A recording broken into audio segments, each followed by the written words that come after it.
Zara Turner arrived at the precinct for her first day as the new commander.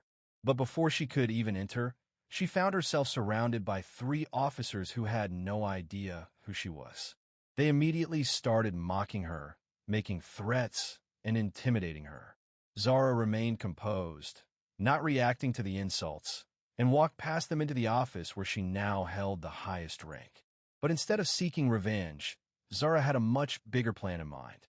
A plan that could potentially shake the entire department. Would her dignity be enough to uncover the secrets hiding beneath their badges? Before 7 a.m., Zara stepped out of her car and closed the door softly behind her. She wasn't in a rush.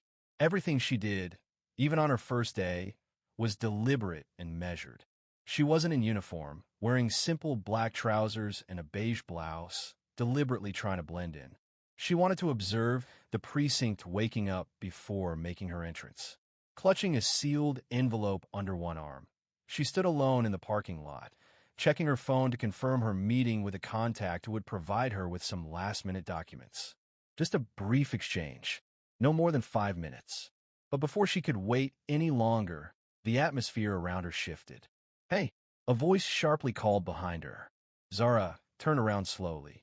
A tall officer, with a square jaw and a thick neck, was walking toward her with authority, hand hovering near his sidearm.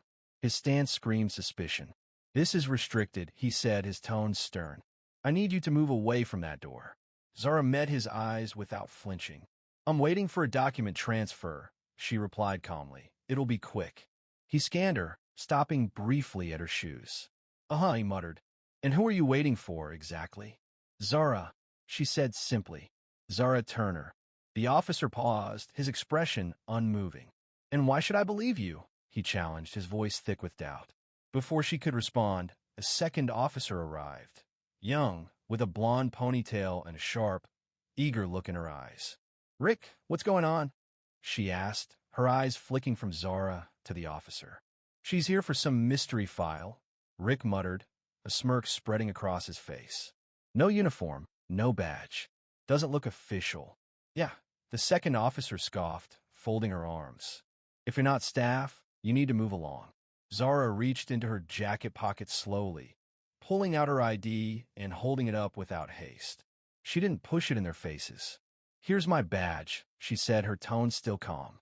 The blonde officer leaned in to inspect it, her eyes flicking up in disbelief. "That's just a plastic card," she chuckled. Zara didn't budge. "It's legitimate."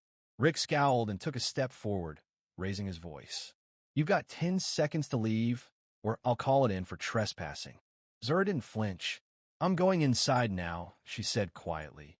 "You'll understand soon enough." Without waiting for a response, she walked past them with the same composed pace, not letting their presence rattle her.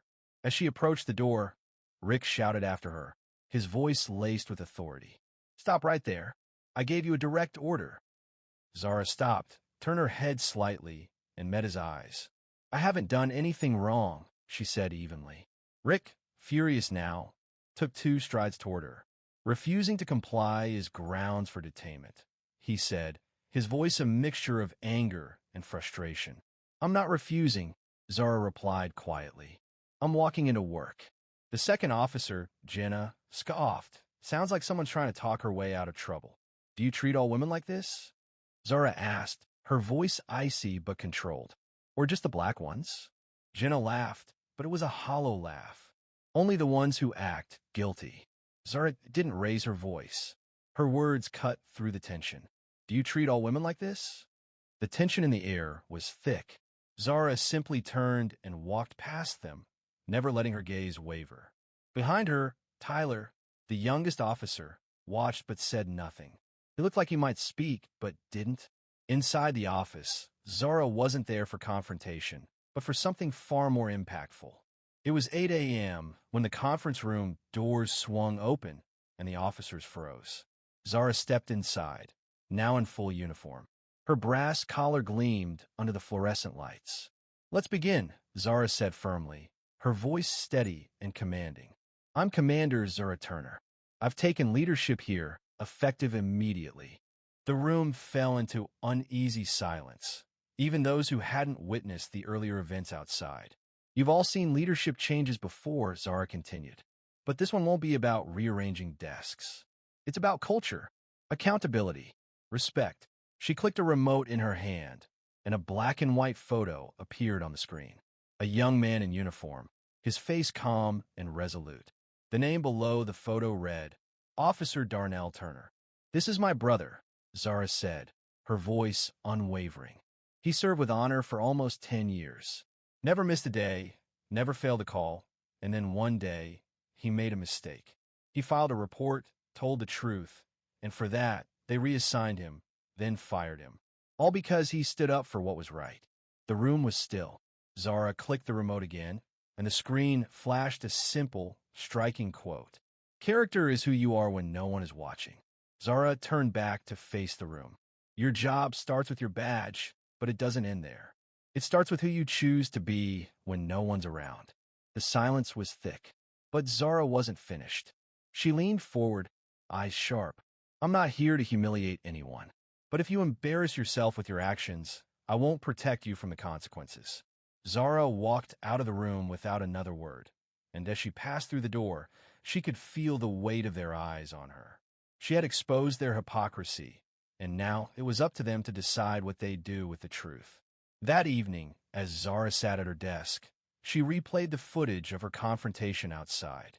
The raw moment when they tried to degrade her, to silence her. It wasn't just an insult. It was a system built on power and control, and it had to be broken. A knock at the door broke her thoughts. "Come in," she said, her voice steady. Tyler Mason stepped into the room, looking small and unsure. "Commander Turner, I should have stopped them. I knew it was wrong, but I didn't speak up." Zara listened to him, her gaze unflinching. "You didn't stop them, and that's where you failed." Tyler looked up, his eyes filled with regret.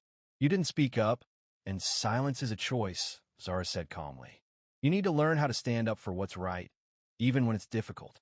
Tyler nodded slowly. "Is this going to be on my record?" Zara studied him for a moment. "That depends on what kind of officer you choose to become." Tyler stood, nodded again, and left without another word. Weeks passed. The department began to change. New training programs were implemented, and the whispers about Zara started to quiet down. Some officers resisted, but others, like Tyler, had learned the importance of speaking the truth, no matter the cost. Zara didn't demand change. She simply let the truth speak for itself. One afternoon, after a department-wide meeting, Sergeant Carlos Rivera approached her. "I didn't speak up that day. I watched everything happen, but I didn't say a word. But if you're building something better, I want to help." Zara studied him quietly before extending her hand. "Then we start here." As the precinct began to shift, Zara knew that true change wouldn't come quickly, but it was real, and it was happening. She had set the foundation for something new. No shouting, no grand gestures, just a quiet, determined shift in the right direction. Her story wasn't just about leadership. It was about creating a space where dignity and truth could thrive. The journey wasn't over, but Zara Turner was here to stay, and the truth would always have a place in her command. As Zara Turner stood firm in the face of adversity, her silence became her most powerful weapon. She didn't need to shout to be heard. Her composed presence and unwavering commitment to truth spoke volumes. By standing tall and refusing to be silenced, Zara not only exposed the flaws of the system, but also redefined what leadership truly means. It wasn't about control or power. It was about integrity, accountability, and the courage to make difficult decisions, even when no one was watching. Zara's journey was never about personal vengeance. It was about transforming a broken system, one that prioritized rank and authority over decency and justice. Through her actions, she demonstrated that change doesn't always come with loud speeches or dramatic confrontations. Sometimes, it comes from a quiet resolve, from a leader who knows when to speak and when to remain still, letting the truth unfold naturally. Her journey also ignited something within her team. Officers like Tyler, once hesitant and uncertain, began to understand the weight of their own silence and the importance of speaking out. Even Sergeant Carlos Rivera, a man who had kept his distance, found the courage to stand up and support Zara's mission for change. It was a ripple effect that began with one woman's refusal to accept the status quo. Zara's story is a testament to the power of resilience and the strength found in dignity. It reminds us that true leaders don't need to demand respect. They earn it through their actions.